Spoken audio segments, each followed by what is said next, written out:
তো বন্ধুরা সবাইকে স্বাগত জানাচ্ছি। আজকে আমরা এই 3x3 এর পিরামিড কিউব সলভ করা শিখব, কিভাবে খুব সহজে সেটাকে সলভ করা যায়। তো আমরা আজকে সেটাকে এলোমেলো করব, কোনো সমস্যা নেই।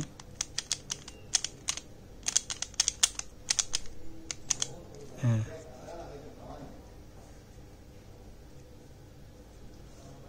সেটাকে এখন এলোমেলো করব। এলোমেলো করে আমরা সেটাকে আবার মিলাবো। আচ্ছা, এলোমেলো করলাম। তো ততক্ষণ এলোমেলো করতেছি, আপনাদেরকে একটা রিকোয়েস্ট করব, যারা নতুন চ্যানেলটাকে সাবস্ক্রাইব করবেন, আর যারা অলরেডি সাবস্ক্রাইব করেছেন তাদেরকে অসংখ্য ধন্যবাদ, আর ভিডিওটা শেষ পর্যন্ত দেখবেন। তো এটা একটা 3x3 এলোমেলো রবিস এলোমেলো কিউব, এটা পিরামিডস। তো সেটার যে কোনো পজিশনে থাকুক, এখন আমি সেটাকে দেখব যে এই যে একটা ইয়েলো কালার আছে উপরে, এখানে কিন্তু কোনো ইয়েলো কালার নেই। যেটার কোনো ইয়েলো কালার নেই সেটাকে আমি নিচে রাখবো। আপনারা ফলো করবেন, এখানে কোনো ইয়েলো কালার নেই। এই কর্নারে ইয়েলো কালার আছে, এই কর্নারে বি আছে, এই কর্নারে বি আছে, সবগুলো কর্নারে ইয়েলো কালার আছে দেখুন। কিন্তু এই কর্নার যত ঘুরাবেন ইয়েলো কালার পাচ্ছেন না। তো আমরা এটাকে নিচে রেখে সেটাকে এভাবে এই ইয়েলো কালারগুলো নিয়ে আসবো। তার আগে কি করব, এটাকে সামনেরটা একটু দেখব। এখানে একটা ইয়েলো কালার আছে, এটাকে বাদ দিলাম, সাপোজ ঘুরে রাখলাম, সেটাকে ঘুরিয়ে রাখলাম, সেটাকে ঘুরিয়ে রাখলাম। আমরা এখন সহজে দেখব যে এই যে একটা ইয়েলো কালার, এখানে ইয়েলো কালার, এখানে একটা ইয়েলো কালার আছে, সেটা এখানে নেই। এটাও কিন্তু আছে, সেটা কিন্তু নেই। কোথায়? একবার ঘুরাবো, এই যে পার্টটা আছে, এই পার্টটাকে ঘুরাবো, যে কোনো পাশে ঘুরাই, এই পাশে ঘুরাই একবার, আবার ঘুরাই দুবার, একটা ইয়েলো কালার চলে এসেছে। ধরে নিলাম এটা কোনো ইয়েলো কালার নেই, এখানে একটা ইয়েলো কালার চলে এসেছে, সেটাকে আগে আনবো। এখানে যদি কোনো ইয়েলো কালার না থাকে, অন্য কোনো কালার থাকে, সাপোজ এই যে মাঝখানে যেটা, এই সেটার কথা বলছি, এই যে তীর বরাবর এই যেটা আছে সেটা, এটা কিন্তু নয়। এই যে এটা ইয়েলো কালার হবে, এটাও ইয়েলো কালার হয়ে গেছে, সেটাও ইয়েলো কালার হয়ে গেছে। এখন এখানে যেটা আছে সেটাকেও ইয়েলো কালার করব। তো সেই জন্য কী করব, সেটাকে একবার ঘুরিয়ে দেব। ভাবলাম এখানে কোনো ইয়েলো কালার নেই, সেগুলোকে দিয়ে দিলাম। এখন আমার এই তিনটে ইয়েলো কালার চলে এসছে, একটা, দুইটা, তিনটে চলে এসছে। এখন এই যে কানগুলো আছে, কর্নারে যে মাথাগুলো আছে, সেটাকে একবার করে ঘুরিয়ে দিয়ে দেখব ইয়েলো কালার হয়নি। আবার একবার ঘুরাবো, এটা ইয়েলো কালার হয়ে গেছে। একটু করে সেটাকে নেব, সেটাকে একবার ঘুরিয়ে দেব, সেটাও ইয়েলো কালার হয়ে গেছে। আবার নেক্সট যেটা আছে লাস্ট, এটাকেও ইয়েলো কালার করে দেব।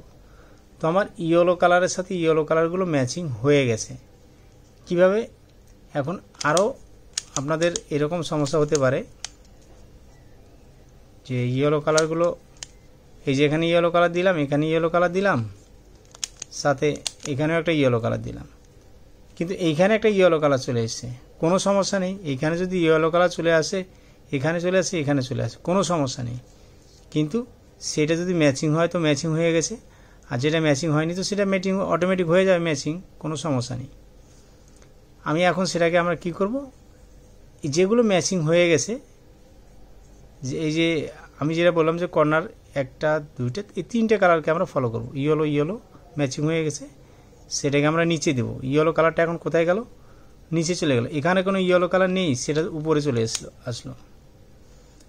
এখন আমরা যেটা করব, সেটা এখানে একটা ইয়েলো কালার আছে, সেই ইয়েলো কালারটাকে নিচে দেব, অর্থাৎ নিচে নিয়ে যাব। এটাকে কিভাবে নিচে নিয়ে যাব? খুব সহজে। এই ইয়েলো কালারের সাথে একটা কালার আছে, এখানে ইয়েলো কালার সাথে একটা কালার আছে, এটার নাম হচ্ছে অরেঞ্জ কালার। ধরে নিলাম এটা অরেঞ্জ কালার। তো আমরা এই অরেঞ্জ কালারটা এইখানে যে কালারগুলো আছে সেটার সাথে ম্যাচিং করব। দেখুন এই যে কালারটা আছে, এটা অরেঞ্জ কালার, এটা অরেঞ্জ কালার, আর এইখানে সেটা বসবে, এটা অরেঞ্জ কালার হবে, কিন্তু এটা উপরে আছে, সেটাকে নিচে দেব।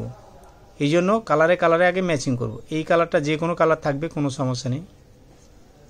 এখন এই যে ইয়েলো কালারটা, সেই ইয়েলো কালারটা নিচে যাবে, সেই জন্য কী করব, আমরা এই কালারে কালারে ম্যাচিং করে সেই এখানে যেটা আছে সেটাকে একবার বের করব।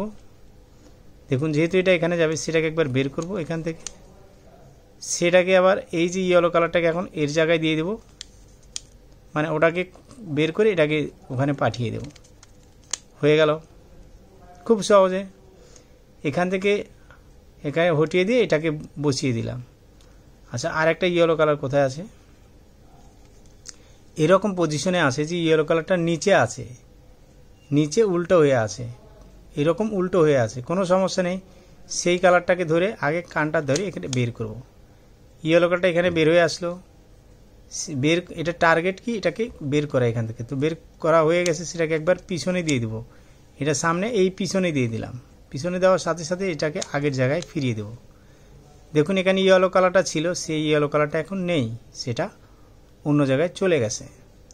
সেটাকে এখন আমরা কালারে কালারে ম্যাচিং করব। এখানে কি কালার আছে? ইয়েলো কালারের সাথে আছে, ধরে নেব এটা ব্লু কালার। তো ব্লু কালার সাথে ব্লু কালারটা ম্যাচিং করবো। এই যে ব্লু কালার, ইয়েলো কালারটাকে এখানে দিব, সেই জন্য এটাকে আগে সরিয়ে দেবো এখান থেকে। কালারে কালার ম্যাচিং তো হয়ে গেছে, এটাকে সরিয়ে দেব। এরপর এটাকে এখানে এর জায়গাটাকে ব্যাক করে দিব, সেটাকে আগের জায়গায় ফিরিয়ে দেব। প্রথম যে লেয়ারটা সেটা কিন্তু আমাদের হয়ে গেছে, প্রথম লেয়ারটা হয়ে গেছে। এখন যদি আমার পরিস্থিতি এরকম থাকে, সেটাকে আমরা কালারে কালারে ম্যাচিং করে নেব। অর্থাৎ উপরে দেখুন, আমি যদি এটাকে একবার ঘুরাই, এই কালারে কালার ম্যাচিং হয়নি, এই কালারে ম্যাচিং হয়নি, আবার এটাকে ঘুরাই, তিনটে কালারে ম্যাচিং হয়ে যাবে অটোমেটিক। একটা ম্যাচিং, এটা গ্রিনের সাথে গ্রিন ম্যাচিং, ব্লুর সাথে ব্লু ম্যাচিং, অরেঞ্জের সাথে অরেঞ্জ ম্যাচিং সাপোজ। তো ম্যাচিং হয়ে গেছে। এখন এই পুরো কালারটাকে ধরে সেটাকে একবার ঘুরিয়ে দেবো, যে কোনো পাশে একবার ঘুরাবো। যে পাশে ঘুরালে আমার কালারের সাথে কালারগুলো পারফেক্ট হয়ে যায়। তো কালারের সাথে কালারগুলো পারফেক্ট হয়ে গেছে। এখন আমার যেটা দরকার সেটা হলো এই যে কালারগুলো আছে সেই কালারগুলোকে ঠিক করে নেওয়া। ঠিক করার জন্য পজিশনটা আগে দেখতে হবে কি পজিশনে আছে। যদি এরকম পজিশনে থাকে, সেটাকে আমরা আগে দেখবো যে এই কালারটা ম্যাচিং আছে কিনা। পিছনে এটা ম্যাচিং নেই, সেটাও ম্যাচিং নেই, তার মানে সেটা একটা কালারও ম্যাচিং নেই, আর একটা কালার ম্যাচিং আছে। এই কালারটা পুরোপুরি ম্যাচিং আছে, এই লাইনটা, এটা ম্যাচিং আছে, এটা ম্যাচিং নেই, সেটা ম্যাচিং নেই, দুটোর একটাও ম্যাচিং নেই। সেক্ষেত্রে একটা সূত্র আছে, যে সূত্রটা দিলে এটা পুরোপুরি সলভ হয়ে যাবে। তো সেই জন্য আপনারা আগে প্র্যাকটিস করবেন। সূত্রটা শেখার আগে এই পর্যন্ত আপনারা আসবেন, যে এই পর্যন্ত আপনারা মিলাতে পারলেন কি না। যদি এই পর্যন্ত মিলাতে পারেন, তো আমি একটা আপনাদের জন্য ভালো একটা সূত্র দিয়ে এটাকে দিয়ে দেব, যেটা দিলে খুব সহজে আপনারা সেটাকে সলভ করতে পারবেন। তো বন্ধুরা, এইরকম অনেক পরিস্থিতি হয়ে যাবে, 2-3টা সিচুয়েশন হয়ে যাবে। তো সেই ক্ষেত্রে যেটা করবেন সেটা হলো আপনারা আগে এ পর্যন্ত মিলানোর চেষ্টা করবেন। এরপরে আমি নেক্সট যে পার্টটা দেব সেটা শুধু এই এলোমেলোগুলো সেটাকে দিয়ে একটা অ্যালগরিদম তৈরি করে আমি আপনাদেরকে বলে দেবো যে কিভাবে খুব সহজে সলভ করবেন। তো বন্ধুরা, ভিডিওটা ভালো লাগলে একটা লাইক দিবেন, যারা নতুন চ্যানেলটা সাবস্ক্রাইব করবেন, আর যারা অলরেডি সাবস্ক্রাইব করেছেন তাদেরকে তো অসংখ্য ধন্যবাদ।